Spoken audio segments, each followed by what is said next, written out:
வணக்க மக்களே, இன்னைக்கு நான் பார்க்க போகிற வீடியோஸ் எதை பற்றினா நவம்பர் 26 நவம்பர் 26 நம்ம பிரபாகரன் அவர்களுக்கும் பிறந்த நாள். ஸோ இன்னொன்று வந்து மும்பை அட்டாக், சும்மா மும்பை தாஜ் அட்டாக்னு சொன்னால் எல்லாருக்கும் ஃபெமிலியராக தெரியும். ஸோ அதை பற்றின ஒரு டீட்டெயில்டான ஒரு வீடியோ ஒருத்தர் பதிவு செஞ்சுருக்காரு.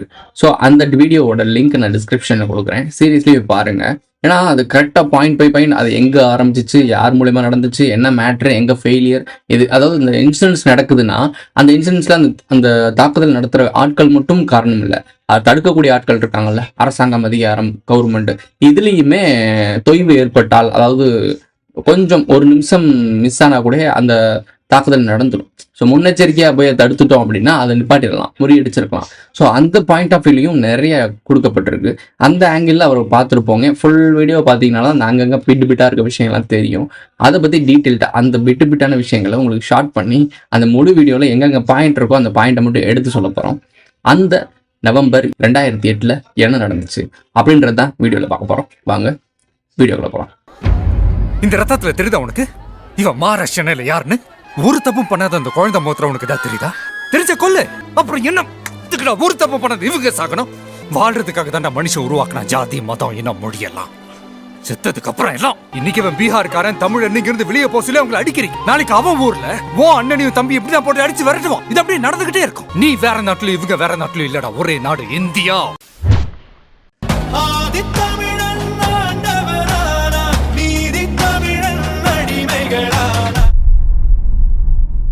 ஷார்ட்டாக பார்த்துடலாம்.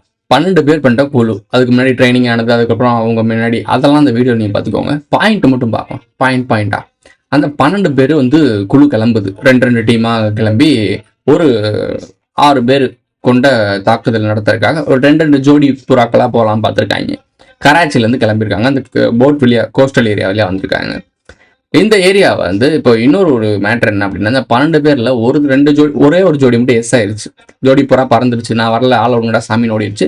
மித்த 5 ஜோடிகள் தான் போய் 5 இடங்களில் தாக்குதல் நடத்துது, வேறு இடங்களில். இந்த தாக்குதல் நடந்ததுக்கான முக்கியமான காரணம் இந்த கோஸ்டல் ஏரியாலேருந்து வந்தனால தான். கோஸ்டல் ஏரியா இன்னமும் ரொம்ப ஸ்ட்ராங்காக பண்ணியிருந்தாங்க அப்படின்னா இந்த இன்சிடென்ட்ஸ் நடந்திருக்காது. இதுதான் மெயின் ரீசன். ஓகே, உள்ளே வந்துட்டானுங்க. இல்லை இன்னொரு மேட்டர் என்னன்னா, 2016 அப்புறம் அந்த கோஸ்டல் ஏரியாவில் இருந்த சர்வைலன்ஸ், இந்த கிடுக்குப்பிடின்னு சொல்லுவாங்கள்ல, அதெல்லாம் தளர்த்தப்பட்டிருக்கு. அதுக்கப்புறம் அடுத்தடுத்து நடந்துட்டு இப்போ கூட புல்வாமா அப்படியே நடந்துச்சுல. ஸோ இது எல்லாமே அடுத்தடுத்து நடந்துட்டு தான் இருந்துச்சு. இது ஒவ்வொரு தாக்குதல் நடந்துச்சு அந்த நாட்டில் வந்து ரொம்ப பவர்ஃபுல்லாக இது பண்ணியிருக்கணும். பட் அடுத்தடுத்து நடக்க தான் செஞ்சிச்சு. இப்போ கூட ரீசெண்டாக பார்த்தோம்னா நம்ம டெல்லியில். ஸோ இந்த மாதிரி இன்சிடென்ட்ஸ்லாம் நடந்துக்கிட்டு தான் இருக்குது. எவ்வளோ தான் நம்ம கிட்டத்தட்ட 2900 கிலோ பிடிச்சிட்டாங்க, பட் ஒரு பக்கம் மிஸ் ஆயிடுச்சு. இது நடந்துருச்சு. கரெக்டாக நீங்கள் பார்த்தீங்கன்னா எலெக்ஷன் டைமிங்கில் தான் நடக்குது. இதை பண்ணுற ஆட்கள் ஃபுல்லாமே முஸ்லீம் ஆட்களில் தான் இருக்காங்க. இதுதான் ஆச்சரியமாக இருக்குது. ஏன் அந்த சமூகத்தில் இருக்கவங்க, அந்த மதத்தை சார்ந்தவங்க மட்டும் ஏன் இதில் அதிகமான நாட்டம் கொள்கிறாங்க? அவங்கள தான் மூளை செலவு பண்ணுறதுக்காக ரொம்ப ஈஸியாக இருக்குது அப்படின்றது தான் மெயின் ரீசன். யோசிச்சு பாருங்கள். மற்ற மதங்கள், நம்ம மதங்கள் இருக்குன்னு வச்சுக்கோங்களேன். ஹிந்துக்கள் கிடையாது நம்ம, பட் பேசிக்காக அட்ரஸ் பண்ணுறது என்ன அப்படின்னா ஹிந்துக்கள்னு சொல்லுவாங்க. பேசிக்காக இந்துக்களில் வந்து நீங்கள் யோசிச்சு பாருங்களேன். நம்மளாம் இந்துக்கள் வந்து கிறிஸ்டின்கள், முஸ்லீம்லாம் உள்ள வராங்க அப்படின்லாம் பெருசாக எவனுமே கன்சிடர் பண்ண மாட்டாங்க. கோயிலுக்கு நம்ம மாடு போவோம், சாமியை கூட போயிட்டு, அது நம்மகிட்ட வந்து இந்த மதம் வெறி இருக்காது. அது இருக்க ஒரு கூட்டம் இருக்குது, அது வேற. நார்த் இந்தியாவில் படிப்பறிவு இல்லாமல், மெச்சூரிட்டி இல்லாமல் இருக்கவங்க தான் அப்படி இருப்பாங்க. மதத்துக்காக யாரையும் அடித்து கொள்ளக்கூடாதுன்னு நினைக்கிறது தமிழர்களுடைய பண்பு. ஸோ நமக்கு அது பெரிய லெவலில் எதுவும் இல்லை. பட் கிறிஸ்டினாட்டிலையும் முஸ்லீம்லையும் அதிகம் இருக்குது. ப்ரோ ஹிந்துக்கள்லாம் கிடையவே கிடையாது. அப்புறம் நீங்கள் ஹிந்துக்கள் இருக்காங்க ப்ரோ, செய்கிறாங்க. அவங்க தானே ப்ரோ நிறைய இடத்துல குஜராத்தில் அந்த மாதிரி பிரச்சனைலாம் நடந்துச்சுல ப்ரோ. ஓகே, ரயில் எரிப்பு அதெல்லாம் நடந்துச்சுல ப்ரோ. இருக்குது. ஆனால் பொது அறிவு, பொதுவாக நடக்கிற அறிவு, மதம்ன்றது என்ன, அது எதுக்காக உருவாக்கப்பட்டுச்சு, அது நம்ம அமைதியையும் அன்பையும் கரிசனத்தையும் போதிக்கக்கூடிய ஒரு மார்க்கம். அதாவது மனிதனை நெறிப்படுத்துவதுக்கு தான் மதம். மனிதனை அரக்கத்தன்மையாக மாற்றுறதுக்கு மதம் கிடையாது. அதாவது மதத்தின் பேரில் அடித்துக் கொள்வது பேர் மதம் கிடையாது. அது அப்படியே ட்ரெயின் பண்ணப்பட்டிருக்கு பாமர ஆட்களை யூஸ் பண்ணி. இதில் ரொம்ப ஸ்பெசிஃபிக்கான விஷயங்கள் உலகம் முழுக்க நீங்கள் பார்க்குறது வந்து இந்த முஸ்லீம் மதங்கள் இருக்கவங்கள தான் அதிகமாக காட்டப்படுது. தீவிரவாதின்னு ஒரு வார்த்தையை நீங்கள் கேட்டிங்கனாலே உங்களுக்கு டக்குன்னு மைண்டுக்கு வருது, ஒரு தாடி வச்சுக்கிட்டு ஒரு மாதிரி அந்த முஸ்லீம்கள் தோற்றத்துக்கு ஏற்ற மாதிரி வரும். ஸோ இது வந்து எல்லாருக்குமே பொதுவாக சினிமாக்களில் காட்டி நம்மளுக்கு புகுத்திட்டாங்க, அது வேற விஷயம். பட் நம்ம பார்க்கக்கூடிய நியூஸ்களிலும் அப்படி தான் வருது.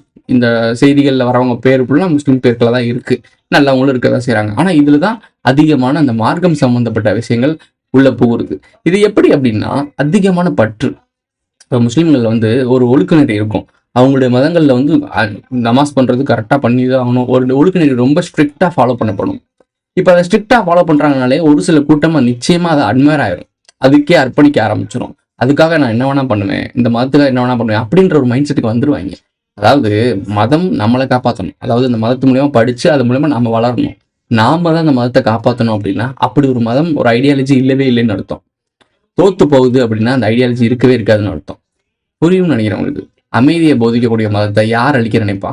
ஸோ அப்போ அதுக்கு ஆப்போசிட்டாக இருக்கவே நினைப்பான். அப்போ அந்த மதமே, அமைதியை போதிக்க வந்த மதமே, மக்களுக்குள்ள நெறிகள் படுத்துறதுக்காக வந்த மதமே இப்படி அக்கிரமங்களை கொண்டு போகுது அப்படின்னா அப்போ அதில் யோசிங்க, அதில் ஏதோ ஒரு தப்பு இருக்குன்னு. யூஎஸ் மிலிட்ரி, யூஎஸ் வந்து எல்லாத்துக்கும் நாட்டாம பண்ண வந்துரும்ல, எல்லாரும் தானே வாட்ச் பண்ணிட்டு இருக்காங்க, கழுகு பார்வை எல்லாத்தையுமே தானே ஒரு பக் வச்சுட்டு தானே இருக்கேன். ஸோ அந்த மாதிரி பார்க்கும்போது இந்த கோஸ்டல் ஏரியால ஏதோ ஒரு ஆபத்தான விஷயம் நடக்க போகுது அப்படின்னு சொல்லிட்டு நம்மளுடைய ராக்கு இன்ஃபார்ம் கொடுக்குறாங்க. ஆனால் அங்கே இருக்க அதாவது அது பெருசாக அதுக்கு ஒரு முக்கியத்துவம் கொடுக்கல அப்படின்ற மாதிரி அந்த வீடியோவில் சொல்லியிருப்பாரு. இன்ஃபேக்ட் யூஎஸ் இன்டெலிஜென்ஸ் யூனிட் இந்த ஏரியால டேப் பண்ண சில விஷயங்களை வச்சு இங்க ஏதோ நடக்க போகுது அப்படின்னு சொல்லி நம்ம இந்தியன் ரா யூனிட்டுக்கு அல் ஹுசைனி ஷிப்போட கோஆர்டினேட்ஸும் கொடுத்துருக்காங்க. National security adviser M K. நாராயணனும் Indian navy admiral Suresh Mehta led coastal கார்டுக்கு இன்டெல் கொடுக்குறாரு. But no action was taken still. அந்த வீடியோ பார்த்தவங்க தெரிஞ்சிருக்கும். அடுத்த அந்த ஸ்டெப் வந்து நகர்ந்துருச்சு. ஏன்னா அங்கவே தடுக்கப்பட்டிருக்கு, அந்த கோஸ்டல் ஏரியாவுக்கு வரும்போது தடுக்கப்பட்டிருந்துச்சுன்னா அவங்க உள்ளே வந்திருக்க மாட்டாங்க. உள்ளே வந்துட்டாங்க, அந்த 5 இடங்களில் தாக்கப்பட்டுருச்சு, எல்லாம் நடக்குது.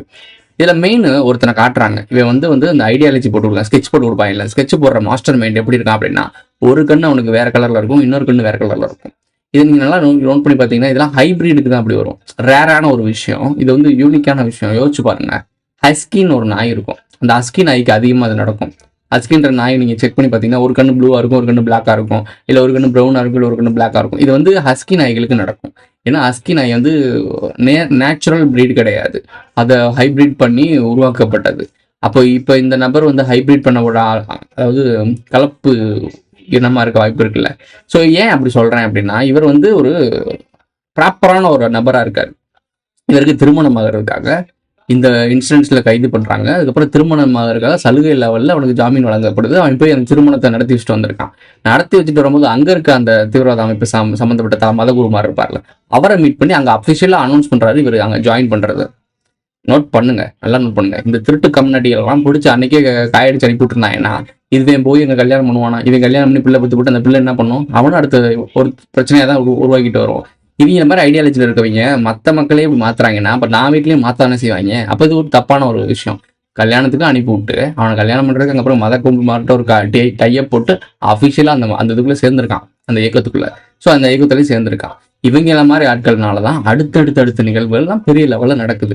பெருசாக நடந்த பிறகு கடைசி வேற வழியே இல்லைன்றப்ப அப்புறம் தான் அரெஸ்ட் பண்ணி அவனுக்கு தூக்கு தண்டனையும் இல்லை ஒரு ஆயுள் தண்டனையும் கொடுக்குறாங்க. அப்போ நீங்கள் யோசிச்சு பார்த்துக்கோங்க, இந்த மாதிரி ஆட்களை பிடிச்சிட்டிங்கன்னா அவங்கள ஒன்று முடிச்சு விட்டுறணும், இல்லாட்டி அவங்கள விட்டு முடிஞ்ச அளவுக்கு கறந்துட்டு அவங்கள எந்த அளவுக்கு இருக்காங்களா இல்லைங்களா அப்படின்ற அளவுக்கு கன்ஃபியூஷனில் விட்டுறணும். புரியுதா உங்களுக்கு? யோசிச்சு பாருங்க, இவங்க மாதிரி ஆட்கள்லாம் திருப்பி வெளியே போறதுனால தான் இந்த மாதிரி இன்சிடென்ட்ஸ் திருப்பி நடந்துட்டு இருக்கு. இந்த மாதிரி ஆட்களுக்குலாம் அடைக்கலம் கொடுக்குறது யாரு? பாஸ்போர்ட் விசா ரெடி பண்றதுக்கு கனடாவில் ஒருத்தன் போயிட்டேன், ஒரு டிராவல் ஏஜென்சி ஓப்பன் பண்ணியிருக்கேன். டிராவல் ஏஜென்சி ஓப்பன் பண்ணி இவங்களுக்கு எல்லாருக்கும் இந்த மாதிரி ஆட்களுக்குலாம் வெளிநாடுகளில் போய் போகிறதுக்கு விசாவை ரெடி பண்ணி அனுப்பி விட்டுறது. அந்த ஒத்த கண்ணை, அந்த கலர் கண்ணை இருக்காங்களே, அவன் உள்ள இப்போ வந்து இவன் கூட கனெக்ட் பண்ணி இவன் யூஎஸ்க்கு வந்து டபுள் ஏஜென்ட்னு சொல்லுவாங்க இல்லை, யூஎஸ்க்கு வேலை பார்க்குற வேலையும் பார்த்துருக்கானா, அந்த தூது வேலை பார்க்குற வேலையும் பார்த்துருக்கான்.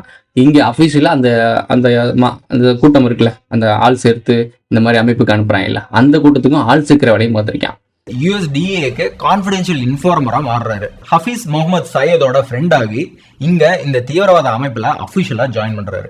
இப்போ யூஎஸ்க்கு இன்ஃபார்மரா வேலை செஞ்சுட்டு எல்லிட்டுக்கு புது ஆளுங்களை ரெக்ரூட் பண்ற வேலையையும் இறங்குறாரு.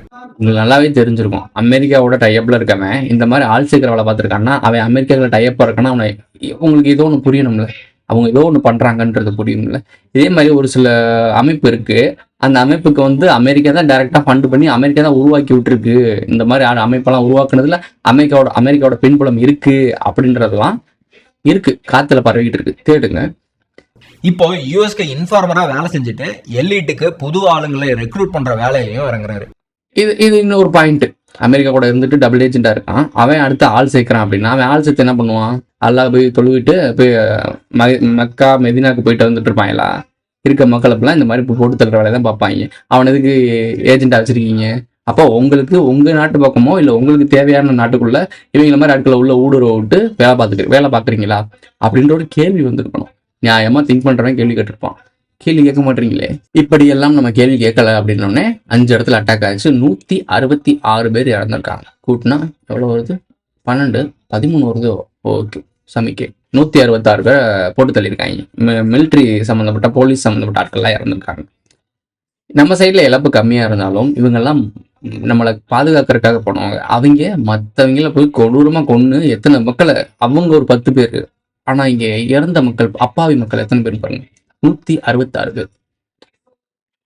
அது இன்க்ளூடிங் அந்த டெரரிஸ்ட் சேர்த்திங்கன்னா அது ஒரு 10 பேர். இப்போ அதில் 2 பேர் எஸ் ஆனாங்கல்ல அந்த குரூப்ல இருந்து. அந்த எஸ் ஆனவங்களே இருந்திருந்தாங்கன்னா இன்னொரு 20 பேர் இறந்துருப்பாங்கல்ல. இது கூட இருந்திருக்கலாம், வாய்ப்பு இருக்கு. ஒரு 200-250 பேரை போட்டு தள்ளிருப்பாங்க. எனக்கு இன்னும் புரியல, இவங்களுடைய ஐடியாலஜி என்னன்னே புரிய மாட்டேங்குது. இவங்களோட விஷயங்கள்லாம் நோண்டி பார்த்தீங்கன்னா மண்டே கழுவுறாங்க. பிரெயின் வாஷ் தான் நடக்குது. பிரெயின் வாஷ் மட்டும் நடக்கவே கூடாது. அதுக்கு தான் சுய புத்தி இருக்கணும், தெளிவோட இருக்கணும். இதுக்கு சிந்திக்கணும். சிந்திக்க எங்கே விடுறீங்க இங்கே? சரி, ஒரு யூத அமைப்பு, முஸ்லீம் உள்ள வந்துட்டாலே யூத அமைப்புக்கு எதிராக ஒரு விஷயம் பண்ணணும்ல.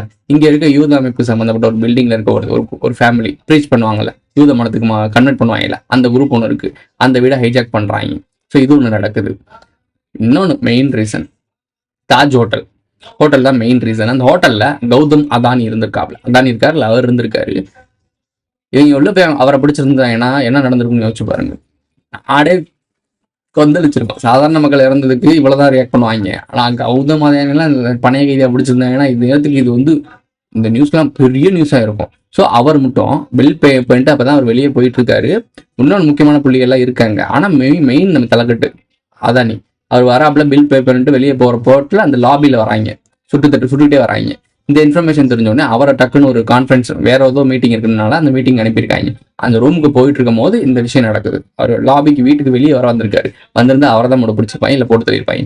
ஸோ இங்கே வராங்க, வந்து அப்படி டங்கு ரூமுக்கு போறாரு. அந்த ரூமுக்கு போனோடனே அவரை வந்து செக்யூர் பண்ணி கிச்சன் வழியா இருக்க பேக் ட்ரோர் வழியா வெளியே கூட்டி போய் சேஃப்டி பண்ணிட்டாங்க. ஒரு பண முதலிக்கும் மிகப்பெரிய அமைச்சர், அந்த மாதிரி மிகப்பெரிய பதவியில் இருக்கவங்களும் ஈஸியாக செக்யூராக அவங்களுக்கு மெசேஜ் வேகமாக பாஸ் ஆகி அவங்கள செக்யூர் பண்ணப்படுது.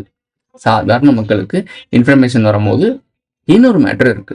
இந்த இன்ஃபர்மேஷன் வந்தோடனே அந்த அமைப்பு கிட்டத்தட்ட 3 மணி நேரத்துக்கு அப்புறம் தான் இங்கே இருக்க போலீஸ் அதிகாரிகள், மெயின் கோஸ்டலில் இருக்கக்கூடிய அந்த நேவிஸ் இருக்குல்ல, நேவிஸ்க்கும் மிலிட்ரிஸ் இருக்குல்ல, அவங்களுக்கும் இன்ஃபார்ம் பண்ணுறாங்க. அதாவது டெல்லிக்கு இன்ஃபார்ம் பண்ணுறாங்க. அதுக்கப்புறம் தான் அவங்க வராங்க. வரதுக்கும் பல விஷயங்கள் ஃப்ளைட் இல்லையா. ஸோ அதுக்கு டிலே ஆகி 300 பேர் ரெடி ஆகிட்டாங்க ஆல்ரெடி சொன்ன உடனே. ஆனால் ஃப்ளைட் இல்லைன்னொன்னே டிலே ஆகி அதுக்கப்புறம் 150 பேர்கிட்ட அந்த ஃப்ளைட்டு ஒரு அரேஞ்ச் பண்ணி அந்த ஃப்ளைட் மூலிமா வந்திருக்காங்க. வந்து இறங்கினோடனே இங்கேருந்து வர்றதுக்கு ஒரு 7 மணி நேரம். எப்படி யோசிச்சு பாருங்க. இந்த டைம் டிலேனால பல விஷயங்கள் நடந்திருக்கு. அப்படின்றக்குள்ள டக்குன்னு இறங்கி இருந்துச்சுன்னா ஹெலிகாப்டர், எத்தனையோ ஹெலிகாப்டர், 10-15 ஹெலிகாப்டர், 10 ஃப்ளைட் இருந்துச்சுன்னா சரசரன்னு வந்து எல்லாத்தையும் பண்ணியிருக்கணும்ல. படத்தில் வேணால் நடக்கும் அது. ஸோ இந்த டிலே நடக்கிறது ஒரு காரணமாக சொல்கிறாங்க. இதில் இன்னொன்று, இந்த மாட்டினான்ல ஒரு திருட்டு பையன், அந்த திருட்டு பையன் என்ன சொல்கிறான் அப்படின்னா, அப்ரூவராக மாறுறேன் அப்படின்ற மாதிரி இது பண்ணிக்கிட்டு நான் அப்படி இல்லைன்னு சொல்லி பிடிச்சி வச்சிருக்காங்க. பிடிச்சி வைக்கும்போது அவன் சொல்லியிருக்கான், இதில் இந்தியாவோட தலையீடு இருக்குது, இந்தியா சொல்லி தான் நாங்கள் எல்லாம் பண்ணோம் அப்படின்ற மாதிரிலாம் வாக்குமூலம் கொடுத்துருக்கேன். அந்த வீடியோ கிளிப் பண்ணி நான் போட்டுடுறேன். சீனியர் லீடர்ஸான ஜக்கீர் ரஹ்மான் லக்வி மும்பை தாக்குதலுக்கு இந்தியாவும் அமெரிக்காவும் திட்டமிட்டதா ஒரு அக்யூசேஷன் வச்சாரு. இந்த பொய்யான குற்றச்சாட்டுக்காக பாகிஸ்தான்ல 2008ல அரெஸ்ட் பண்ணப்பட்ட லக்வி 2015ல ஜாமீன்ல வெளியே வராரு. மற்ற விஷயங்கள்லாம் வந்து இவங்களை அரெஸ்ட் விட்டாங்க அப்படின்னு போயிட்டே இருக்கும். கடைசி கிளைமேக்ஸ்ல ஒரு 30-35 வருஷம் போட்டாங்க. கைவயசாகி செத்தே போயிடுவாங்க. அவங்களால அதாவது இவங்க மாதிரி பப்பட்ஸை உருவாக்கி இந்த பப்பட்ஸ் மூலியமா நடத்த வேண்டிய வேலைகள்லாம் நடந்துருது. நீங்கள் நல்லா யோசிச்சு பாருங்களேன். இவங்கள மாதிரி ஆள்லாம் ஒரு சில ஆட்கள் தான் இருப்பாங்க. அந்த ஒரு சில ஆட்கள்னால பல ஆட்கள் பிரெயின் வாஷ் பண்ணப்பட்டு அது மூலிமா சில 1000 ஆட்கள் பாதிக்கப்படுறாங்க. இந்த ஒரு சில ஆட்களை ஆரம்பத்திலே மிலையிலேயே கிள்ளி வளரும் போதே துளிர் விடும் போதே பிச்சு எரிஞ்சிருந்தாங்க அப்படின்னா இந்நேரத்துக்கு பல 1000 மக்கள் பாதிக்கப்பட்டிருக்க மாட்டாங்க. அந்த அலட்சியத்தினால இவங்களை அரெஸ்ட் பண்ணி ரிலீஸ் பண்ணி இந்த மாதிரிலாம் விஷயம் பண்ணனால ஏகப்பட்ட பாதிப்புகள் நடந்திருக்கு. ஸோ இதெல்லாம் விட கோஸ்டல் ஏரியாக்கெல்லாம் செக்யூர் பண்ணி எல்லாம் டைட் பண்ணிட்டானுங்க. அப்போ டைமிங்கில் பாதிக்கப்பட்ட சிறு காயங்கள், சிறு மருத்துவ உதவிக்கு தேவைப்பட்டவங்களுக்கு 50,000 கொடுத்துருக்காங்க. இறந்தவங்களுக்கு 5 லட்சம் அறிவிச்சிருக்காங்க. நம்ம ஊர்லலாம் சரி 2025 வச்சுக்கோங்களேன், அது விலைவாசிலாம் ஏறிடுச்சுல. நம்ம ஊரில் கள்ள சாராயம் குடிச்சு செத்தவங்களுக்கு 10 லட்சம் கொடுப்பாங்க. அங்கே பாருங்க, அப்பாவி மக்கள் அந்த பாட்டு அன்றாட வேலையை பார்த்துட்டு போயிருப்பான், அவனுக்கு 5 லட்சம். அந்த காலகட்டத்தில் 5 லட்சம்ன்றது அதிகம்ன்றனால 2028ல் ஸோ அந்த டைமிங்கில் பொருளாதார வீழ்ச்சி, மந்த நிலை. ஸோ உங்களுக்கு புரியும், ஸ்ரீலங்கா நெருக்கடி, இங்கே நெருக்கடி, ஆல்ரெடி 9/11 அட்டாக் நடந்து முடிஞ்சிருக்கு. ஸோ உலகம் முழுக்க இருக்கக்கூடிய இந்த மாதிரி அமைப்புகள்லாம், அதாவது ஒரு குறிப்பிட்ட சாரார் குரூப் வந்து தப்பு பண்ணுதுன்னொன்னே விடுதலைக்காகவும் போராட்டத்துக்காகவும் போராடுற உண்மையான ஆட்களையும் இதோட சேர்த்து மர்ஜ் பண்ணிடுறானுங்க. அதனால தான் பல சிக்கல்களே வருது. அதை பற்றி நம்ம பிரபாகரன் அவர்களை பற்றி பேசுகிற வீடியோவில் பேசுவோம். ஏன்னா அவங்க பண்ண மிஸ்டேக்ஸையும் அதில் சொல்லி தான் ஆகணும். ஏன்னா மிஸ்டேக்ஸ் ரொம்ப மெயின் பாயிண்ட்டுக்குள்ளே ஆட் பண்ணப்படும். அதாவது அவங்களுடைய ஃபைலுக்குள்ளே வர ஆரம்பிப்பாங்க. ஆனால் தாஜ் அட்டாக் பண்ணாங்கல்ல, தாஜ் அட்டாக்ல ப்ராப்ளம் ஆயிடுச்சு, பாதிப்பாச்சுல, அதுக்கு எவ்வளோ கொடுத்துருக்காங்கன்னு நினைப்பீங்க? அதாவது ஸ்பாட் இந்த உடனே கேஷ் கொடுப்பாங்களா, அது மாதிரி எவ்வளோ கொடுத்துருக்காங்கன்னா 234 கோடி அந்த டைமிங்கில் அந்த பாதிப்புக்கு. காசுக்காரங்களை கொடுத்தான்னு ஆகணும். ஏன்னா கௌதம் அதானி பெரிய பெரிய புள்ளிகள்லாம் வந்துட்டு போகிற ஹோட்டல், அப்போ அந்த ஹோட்டல் நடத்துகிறவன் எவ்வளோ பெரிய புள்ளியாக இருப்பான். நம்மளுடைய 9/11 அட்டாக்ல அந்த இன்சூரன்ஸ் கிளைம் பண்ணியிருப்பாங்கல்ல அந்த டவருக்கு, அந்த கேங்காக கூட இருக்கலாம், வாய்ப்பு இருக்குது. இவங்களும் இன்சூரன்ஸ் கிளைம் பண்ணியிருப்பாங்க, அதுக்கு பாதிப்பாக கொடுத்துருக்காங்க 234 கோடி. எப்பா, ஒரு பாதிப்பு நடந்ததுக்கு என்ன பெரிய ஒரு ஹோட்டலேவா அழிஞ்சு வச்சு இவங்க அப்படியா தாக்குதல் நடத்துனாங்கன்னா ஒன்றுமே கிடையாது. இது மூலிமா இவங்களுக்கும் கொடுக்கப்பட்டுருச்சு. இப்படிதான் ஒரு பெரிய தவறான ஒரு அட்டாக் நடந்து பாதிப்பு நடந்துச்சு. இதே மாதிரி ஒன்று நடக்கிறதுக்கு தான் தில்லியில் தடுத்து நிறுத்தப்பட்டுச்சு. பல இடங்களுக்கு அவங்க இதே மாதிரி தான் மல்டிப்புளாக சூஸ் பண்ணியிருக்கானுங்க. பட் நல்ல வேலையாக கண்டுபிடிச்சி அதை 2900 கிலோ பிடிச்சிருக்காங்க. யோசிச்சு பாருங்க, 2900 கிலோ பிடிச்சிருக்காங்கன்னா எனக்கு தெரிஞ்சு கணக்கில் அடங்காமல் கூட இருக்கலாம். இங்கேனாச்சும் 5, அது எவ்வளோ இருக்குமோ, எத்தனை இடமோ இருக்குமோ கணக்கில் கூட பார்க்க முடியாது. தடுத்துட்டாங்க. ஆனால் இங்கே வந்து டெல்லியில் வந்து கோர்ட் அன்னைக்கு லீவுன்றனால மக்கள் கம்மியாக பாதிக்கப்பட்டாங்க. பட் அன்னைக்கும் ஒரு இழப்பு நடந்துருச்சு. நமக்கு ரொம்ப நாளாக வந்து ஒரு இன்ட்யூஷன் இருக்கும். இந்த தேர்ட் சொல்லுவாங்க, இன்னொரு சென்ஸ்ன்னு சொல்லுவாங்களா, ஒரு சென்ஸ் நமக்கு ஒர்க் ஆகும். அதனால் யோசிச்சு பாருங்களேன், ஃப்ளைட்டு பாதிப்பு நியூஸ் வந்துகிட்டே இருக்கும்போது ஒரு பெரிய ஃப்ளைட்டு பாதிப்பு மொத்தமாக முடிஞ்சிருச்சு. அதுக்கப்புறம் ஃப்ளைட் பாதிப்பு ரொம்ப குறைஞ்சிருச்சு, ஃப்ளைட் பாதிப்பு கேட்கவே இல்லை. ஆனால் அதுக்கப்புறம் பாம் த்ரெட், ஏகப்பட்ட விஷயம், குட்டி குட்டி கோமாளி கூட த்ரெட் வந்துச்சு. சீமானுக்குலாம் இதுக்கு மென்டல் விட்டாங்கன்னே தெரியல. ஸோ அவருக்குலாம் மென்டல் விட்டாங்க, பாரிசாலனுக்குலாம் மென்டல் விட்டுருக்காங்க. ஸோ இந்த மாதிரி விஷயங்கள்லாம் நடக்கும்போது இப்படி நடந்துகிட்டே இருந்துச்சு. இந்த விஷயங்கள் நடந்துகிட்டே இருக்க நிகழ்ல உண்மையாலே ஒரு விஷயம் நடந்துருச்சு டெல்லியில். ஸோ புலி வருதுக்காக தான் சும்மா புலி வருதுன்னு சொல்லிட்டே இருந்தோம்னா ஒரு நாளைக்கு போங்கடா, இது சும்மா சொல்லுவான்ப்பா, எனக்கு இதே வேலையா போச்சு அப்படின்னு சொல்லிட்டு மக்கள் அலட்சியமாக இருக்கும் போது உண்மையிலேயே புலி வந்துடும், ஆள் அடிச்சு சாப்பிடும். இந்த சிம்பிள் ஐடியாலஜி தான் அவங்க இம்ப்ளிமெண்ட் பண்ணுறாங்க. இது புரியல அப்படின்னா ஒன்றுமே பண்ண முடியாது. இதோட இந்த வீடியோ முடிஞ்சிருச்சு. அடுத்த ஒரு வீடியோவில் சந்திப்போம். சேனலில் மெம்பர்ஸ் ஆட் ஆகணும்னா ஜாயின் பட்டன் போடுங்க. சூப்பர் சாட்லாம் பண்ணுங்க. சென்டர் தருவேன்.